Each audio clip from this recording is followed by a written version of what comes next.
Salut la compagnie, c'est Jules Melon et aujourd'hui dans Impro Ciné Critique, je continue d'avancer dans la filmographie de Sam Peckinpah. J'en arrive ici à son 8e long métrage, sorti en 1973, le fameux Pat Garrett et Billy the Kid. Alors fameux, à l'époque ça n'a pas été un grand succès, mais réhabilité à fond à la fin des années 80.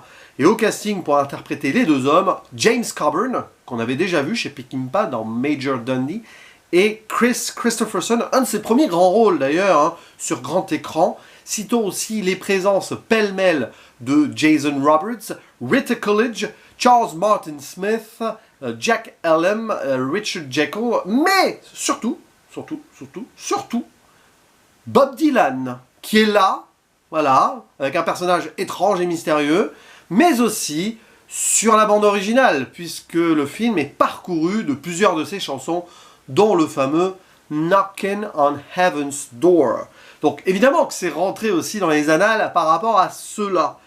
C'est passionnant d'ailleurs, le personnage de Bob Dylan, il est en mode observateur, comme cela, comme s'il avait ensuite l'idée de compter ce qu'il avait vu en chansons, qui font ensuite ces chansons-là la BO du film. C'est un petit peu l'idée. Et comme d'habitude avec Sam Peckinpah, on est dans les mêmes thématiques et ce même regard sur une Amérique vieillissante, d'un Ouest américain d'un autre temps qui commence à prendre fin d'une certaine manière. Bref, un western dit crépusculaire, pourquoi pas révisionniste, ce sont des termes qui sont utilisés, qui se déroulent, fin des années 1881 pour l'intrigue principale, même si l'œuvre s'ouvre sur l'après. Ce n'est pas un film qui commence par la fin, mais qui littéralement commence par l'après, avec une introduction en 1909, où on retrouve Pat Garrett, plus tard, qui s'occupe de moutons sur des terres qui ne sont pas les siennes, mais il résiste. Et on voit déjà la caractérisation d'un personnage d'une ancienne Amérique qui continue à être là malgré tout. Et évidemment, le film va nous montrer son opposition avec le fameux Billy the Kid. Billy the Kid, c'est basé sur une histoire réelle, une des légendes de l'Ouest. On peut le dire, à 80%, on est dans une forme de véracité là. Bien sûr qu'il y a des éléments de fiction et de romantisation. Et quelques personnages rajoutés, dont celui de Bob Dylan, fatalement. Mais grosso modo, l'intrigue elle est là, sur le papier. On va observer deux anciens, amis, potes, Pat Garrett et Billy the Kid, qui vont voir leur destin se séparer pour une confrontation. Billy est un hors-la-loi, et continue d'être libre dans sa tête, il prend ses décisions, d'une certaine façon. Lui aussi, il résiste. Les deux sont des résistants, peut-être, d'un temps qui passe, et d'une certaine Amérique qui se meurt. Par contre, Pat Garrett, pour survivre, lui, doit faire certains compromis, et il va accepter un boulot de shérif. Donc, il va passer du côté de la loi. Ainsi, ils le savent. La dernière fois, ils se voient en tant qu'amis. Quand Pat Garrett reviendra, quelques jours après, Billy the Kid sera l'ennemi numéro 1 et donc sera poursuivi pour être arrêté et probablement condamné à mort. Ce qui va se passer très vite, 6 jours après, il revient et techniquement, Billy the Kid est sur le point de passer à la potence, mais il va s'échapper. Et ensuite va se dérouler une sorte de poursuite comme cela, dans un film au tempo très particulier, que j'ai beaucoup aimé. C'est-à-dire que là, on a une sorte de sommet peckinpahien, totalement dans la lignée de beaucoup de ces films d'avant. Bien sûr, la horde sauvage, très proche, un nommé Cable Hogg, etc. On y est. Même ceux qui ne sont pas vraiment en lien, les Sean Pye moins, mais Junior Bonheur, pardon, pas Boomer, c'est très drôle, tiens, ce petit lapsus. Junior Bonheur dont j'ai parlé récemment, voilà, des gens qui sont un peu à l'écart de cette Amérique qui a évolué, ou qui est en train d'évoluer, mais qui continue à être là d'une certaine manière. Sauf que là, on en a deux faces d'une même pièce qui vont s'opposer parce qu'ils ont deux visions différentes d'une certaine survie dans cette Amérique. L'un en luttant contre le système, etc. Et l'autre acceptant d'être dans ce système pour peut-être mieux contrôler certaines de ses dérives. Ça a un petit peu cette idée. Et on va voir Pat Garrett qui va garder une forme de respect pour Billy the Kid, alors que ses adjoints qui vont se succéder là veulent à tout prix comment dirais-je, avoir la peau de Billy the Kid, mais plus même l'humilier et faire pire potentiellement derrière. Et il va s'y opposer, Pat Garrett. quand bien même il sait qu'il doit, c'est son destin, arrêter Billy. Et ça va mener à la mort. Il n'y a pas de spoil ici. Bon, je ferai quand même une zone spoiler pour comment ceci a été mis en scène et mis autrement que la réalité. Quand bien même, hein, il y a des pans de réel, mais il y a des pans de fiction. C'est un film passionnant là-dessus. Mais grosso modo, on le sait, Pat Garrett a tué Billy the Kid. Bon, après, leur amitié était peut-être là. Est-ce qu'elle n'est pas un peu surexploitée pour en faire un magnifique film de cinéma? Peu importe. Je ne connais pas en détail vraiment le lien entre les deux hommes. Bref, ce qui est passionnant donc avec Sam Peckinpah, comme d'habitude, c'est qu'il joue avec le temps de cette Amérique-là, qui change, qui est en changement, qui déjà est passé dans une autre époque. Et du coup, dans son tempo cinéma, c'est purement ça. Et encore plus, j'ai envie de dire, parce que avec cette œuvre-là, qu'il faut voir en mode director's cut, hein, d'ailleurs, parce que les scènes sont plus étirées, etc. Justement, on a des moments, évidemment, d'accès de violence, comme d'habitude, avec son montage. Hein. Je ne vais pas refaire ici les poncifs de ce que j'ai pu évoquer dans les vidéos précédentes, parce que c'est toujours la même chose avec Peckinpah. Hop, d'un seul coup, ça jaillit, ça cut, des ralentis et tout. Et je trouve que c'est encore plus resserré, là, et plus soudain qu'avant. Mais en contrepartie, il y a des scènes qui durent, et parfois des scènes qui peuvent être pas ridicules, hein, parce qu'il y a des tensions qui s'installent, mais des moments un peu lambda de vie. C'est-à-dire que Peckinpah, il observe la vie de cette époque-là, avec des moments d'amour, des moments familiaux, des moments de retrouvailles, des moments de mort aussi, des personnages même lambda qui meurent, et il y a des très belles scènes sur des personnages de morts, des morts de personnages, pardon, secondaires, voire tertiaires. C'est passionnant. À un moment, il y a une prostituée qui se fait agresser avec son compagnon en sang et tout. La façon dont cet homme hispanique, hein, parce que ça se déroule au Nouveau-Mexique, on voit d'ailleurs le mélange des communautés, c'est intéressant. Ce monsieur-là meurt en ayant des rêves. Voilà. C'est terrible. Et il y a plein de petits trucs comme ça. Il y a des pauses dans le film qui sont géniales. Et la mise en scène avec. Il y a un instant où, par exemple, Billy the Kid est sur la route, seul, avec la musique de Bob Dylan en fond, et le film, littéralement, il s'arrête avec son cheval, prend le temps de nous montrer un merveilleux plan, avec les montagnes au fond et le ciel, reflété dans l'eau en miroir. Ça pourrait paraître gratuit esthétiquement, parce que c'est vraiment un moment de tableau, là, mais pas du tout, pas du tout. C'est l'instant où Billy the Kid, en plus, dans ce film, est à la croisée des chemins, il s'arrête, comme s'il passait le point de non-retour, dans un reflet là de... c'est le futur fantôme qui sera, quoi, de ce qu'il laisse derrière lui aussi. C'est passionnant ça. Et voilà, il y a des moments de saloon, des moments qui presque pasticheraient des instants de western Don West d'avant, des duels inutiles, passionnants. Il y a un moment, un duel totalement qui aurait pu être évité et qui finit piteusement, mais pour rentrer dans la légende. Il y a beaucoup de personnages aussi qui, avant de mourir, ou en s'associant avec certains personnages, voilà, que ce soit Pat ou Billy, vont se dire, tiens, j'espère que on écrira bien mon nom dans les journaux, que je pourrai passer à la postérité, etc. Dans ce duel inutile à un moment avec un personnage fictif joué par Jack Elam, parce qu'il y a quand même ce personnage fictif passionnant, qui est une sorte d'ancien truand qui va s'associer à Pat Garrett, et à un moment il va retrouver Billy. Bon, duel qui aurait pu être évité. Il va y avoir cette mort-là où il pense, il espère, voilà, au moins on se souviendra de lui, et il meurt, et ça j'y reviendrai après, devant la famille, dont des enfants. C'est très piquant aussi, des enfants face à la mort et à la violence. Donc, voilà, après ça se déroule. Et c'est vraiment fort dans ces instants de tension, de mélancolie, quasi de nostalgie d'avance, d'un temps qu'ils vivent encore, mais qui est en train déjà de passer. Et ça colle parfaitement avec des scènes qui vont vraiment s'opposer avec le spectateur. Et en plus, avec la photographie et tout, il y a tout un jeu. Et il y a presque des moments drôles aussi, hein, directement ou indirectement, avec des personnages qui ont des punchlines. Ça pourrait paraître de trop, mais je trouve que dans la globalité de ce film, tel qu'il est fait là, ça se justifie pleinement. Et c'est pour ça que c'est vraiment un des sommets finalement de Peckinpah, celui-ci, enfin un de ses nombreux sommets, parce qu'il y a eu La Horde sauvage avant, Chien de paille, passionnant aussi, hein, sur une sorte de mal humain qui se complaît dans la violence, on y est là aussi de toute façon. De ce que j'ai compris après, entre Alfredo Garcia et La Croix de Fer, je suis pas au bout de mes peines, et de mes plaisirs surtout, parce que voilà, il me reste pas mal encore de très belles choses à découvrir chez Peckinpah. Et voilà, c'est un magnifique, ici, j'allais dire, diaporama, littéralement, de cet Ouest-là de l'époque, entre deux temps.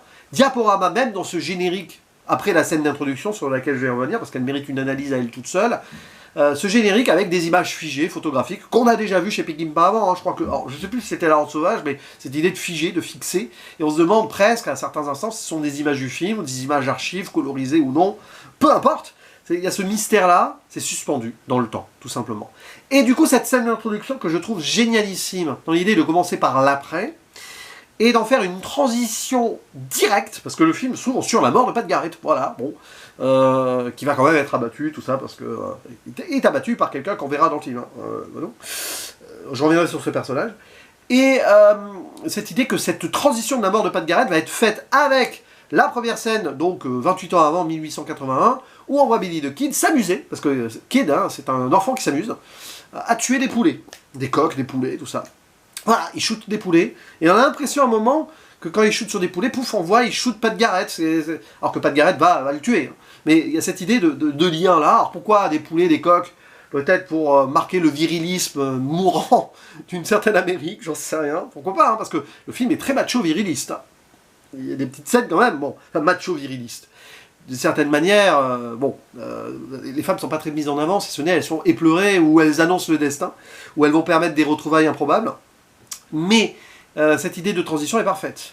Et transition de ma part aussi, ça me fait directement embrayer sur une des thématiques qui me passionne le plus chez Peckinpah, c'est les enfants face à la mort et la violence. On voit les enfants qui s'amusent à regarder Billy the Kid et ses associés tirer sur des poulets, qui après vont récupérer les cadavres déchiquetés des bestioles, en mode insouciance absolue. C'est pas la première fois, évidemment, que Peckinpah travaille cela. Rappelez-vous l'introduction de La Horde Sauvage avec les scorpions, là, je sais pas quoi, là. L'introduction des chiens de paille autour de la mort, le chien, bon, il y a plein de trucs.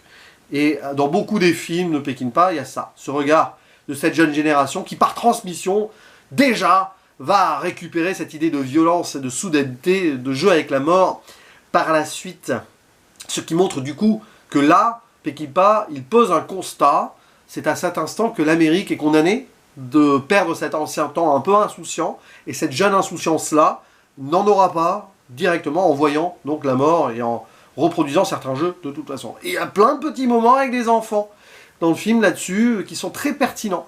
Et ça me fait penser qu'il y a quelques semaines sur X, j'avais fait un post, Sam Peckinpah et les enfants, bah, je peux l'agrémenter d'autant plus avec ce film. Peut-être que je le ferai, j'en sais rien, avec quelques images. Mais c'est passionnant parce que sur la conclusion aussi, hein, l'enfant est là, enfin, un autre enfant, mais bon, peu importe. Et voilà. Et après, bon, il y a des scènes passionnantes où il y a une fluidité, on ne sait pas trop, de circulation entre certains statuts d'individus, puisqu'il y a ce personnage fictif qui est un ancien truand qui va devenir adjoint du shérif, on ne sait pas trop, comme ça, hein, recruté dans un barbier, etc. Il y a ce personnage très ambitieux qui s'appelle John W. Poe, qui a existé, hein, qui va s'associer de force avec Pat Garrett et qui représente l'ambition de cette nouvelle Amérique, ce que Garrett rejette totalement, bien plus que ce que fait Billy the Kid en mode hors-la-loi. Poe, il est là en mode « Ah, Billy the Kid, c'est la lie de la société, on va l'éliminer, il faudra éliminer tous », mais par ambition de devenir ce qu'il deviendra peut-être plus tard, justement. Garrett lui met les points sur les i directs. Hein, voilà. Moi, je suis quelqu'un qui vieillit, j'ai envie de vieillir avec cette Amérique qui vieillit.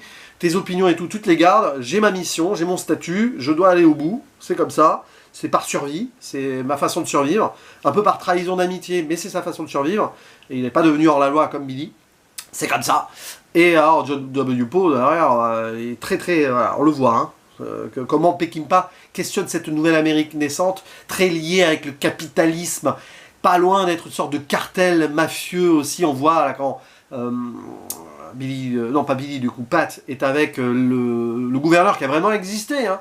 Ce gouverneur Lew Wallace qui, pour la petite anecdote, a écrit Ben-Hur, version romanesque, roman, enfin littéraire avant le film, qui est joué par Jason Robards. On le voit le temps d'une scène, et ça en dit long avec les deux manias là, locaux qui disent oui, alors on a des terres, il faut faire prospérer, tu sais, sur la loi, tout ça, nous on veut prendre possession de tout cela, construire notre Amérique de l'Ouest à nous, par capitalisation, évidemment, bien sûr.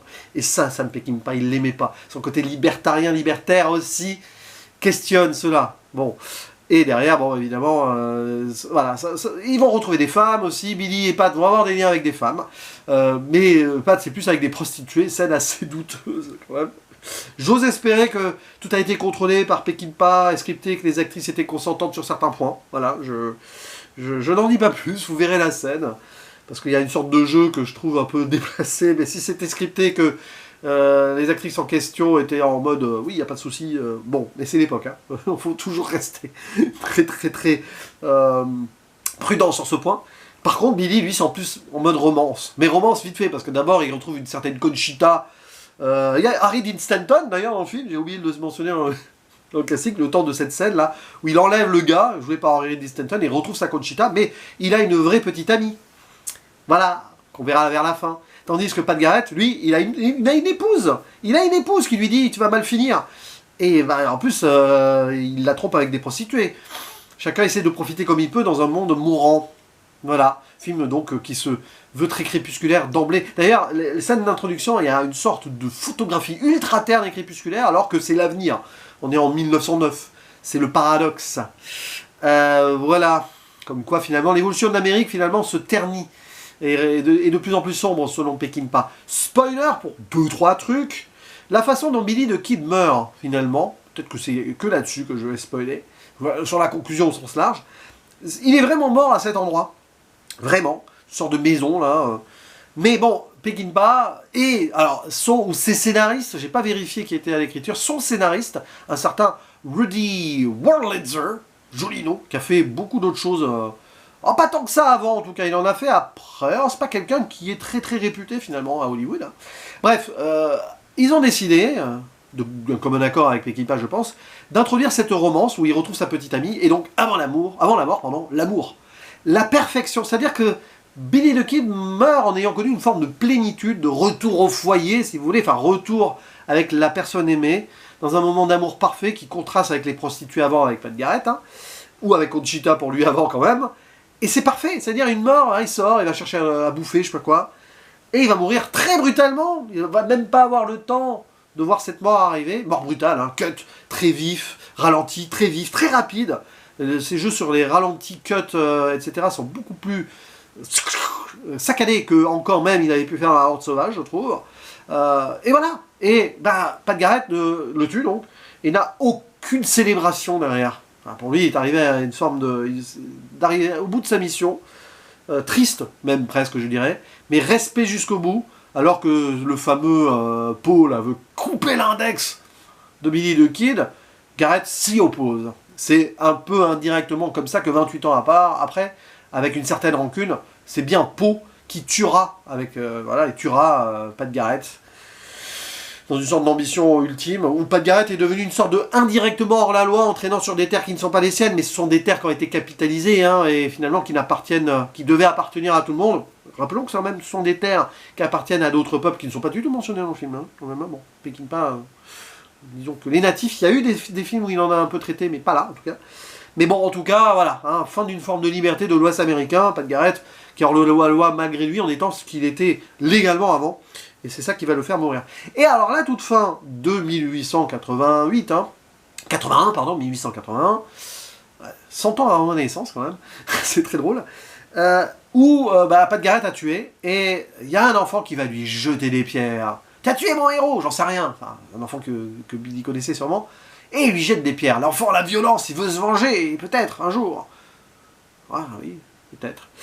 Mais bon, encore une fois, ça se finit là-dessus, littéralement, avec après le départ en mode cow-boy solitaire, presque. Hein. Mais on sait comment il a fini, puisque le film a ouvert là-dessus. C'est-à-dire que sur la fin, tu sais qu'il est mort, déjà. De toute façon, on montre des personnes qui sont déjà mortes. L'Amérique, une forme d'Amérique est en train de mourir ou est déjà morte. Et ces gens là-dessus, qui errent encore et déambulent, sont soit déjà morts, soit sont des vautours, pour Poe, par exemple, qui ne demandent qu'à tirer profit de tous ces changements, etc. À venir. Terrible. Je ferme la zone spoiler. Eh bien, je peux le dire, je pense que, de ce que j'ai vu sur les 8 premiers films en tout cas, ce Pat Garrett et Billy the Kid s'inscrit sur le podium de ce cinéma de Peckinpah. Alors évidemment, La Horde Sauvage, jusqu'à ce que je le revoie, hein, mais culmine. Les Chiens de paille exceptionnels aussi, j'en ai fait une vidéo après revisionnage il y a quelques semaines. remarquable, un peu à part, mais très pertinent dans la violence humaine de toute façon, et de deux mondes qui s'entrechoquent aussi, toujours, chez Peckinpah. Et puis bah là, voilà, hein, c'est assez irréprochable, surtout que j'ai beaucoup aimé le rythme, très bizarre, hein, du film. C'est-à-dire que dès le début, avec cette transition de deux époques dans l'introduction, et même l'idée d'enchaînement étrange des séquences, parfois certains diraient que le montage est bizarre, oui, mais ça te pose vraiment un décor et une atmosphère qui montrent que là, c'est la fin, déjà, mais que certaines personnes profitent avant que ce soit vraiment à 100% la fin, ou leur fin. Et le film se déroule comme ça. Et j'adore comment l'œuvre prend aussi le temps de montrer des personnages très secondaires qui vivent et qui meurent. Et ça, c'est passionnant aussi. Il y a des moments, même il y a un personnage, celui d'Alias, qui est observateur, alors qu'il y a une scène de violence dans une sorte d'épicerie, etc. Il va faire l'inventaire. Le film fait l'inventaire de l'Amérique, de ce qui reste ou de ce qui n'est plus là, et de ce qui va être encore détruit pour arriver à cette introduction de mort, de l'après. Et ça, c'est passionnant. Donc voyez-le, hein, ce Pat Garrett et Billy the Kid. C'est vrai que j'écoute carrément la BO, il doit y avoir une sorte d'album à part. Alors, il y a beaucoup de chansons que je connaissais, hein, de Bob Dylan là-dedans, pas que Knocking on Heaven's Door. Donc je sais pas si c'est sorti sur plusieurs albums ou autres, j'avoue que je suis très mauvais en Bob Dylan, je l'avais déjà dit dans ma vidéo à l'époque sur Perfect Unknown avec Timothée Chalamet. Mais en tout cas, ce qui est sûr, c'est que voilà un grand western crépusculaire, littéralement, qui en dit long sur l'Amérique, qui ne dit pas tout non plus, mais qui a un point de vue, et Peckinpah s'y tient et montre ceci avec une certaine férocité, mais aussi un vrai constat. Voilà, et j'aime ça. Ça triture, ça titille. Allez, à vous la parole en commentaire, titillez-moi avec votre avis, vos analyses à vous, et je vous dis à la prochaine. Ciao.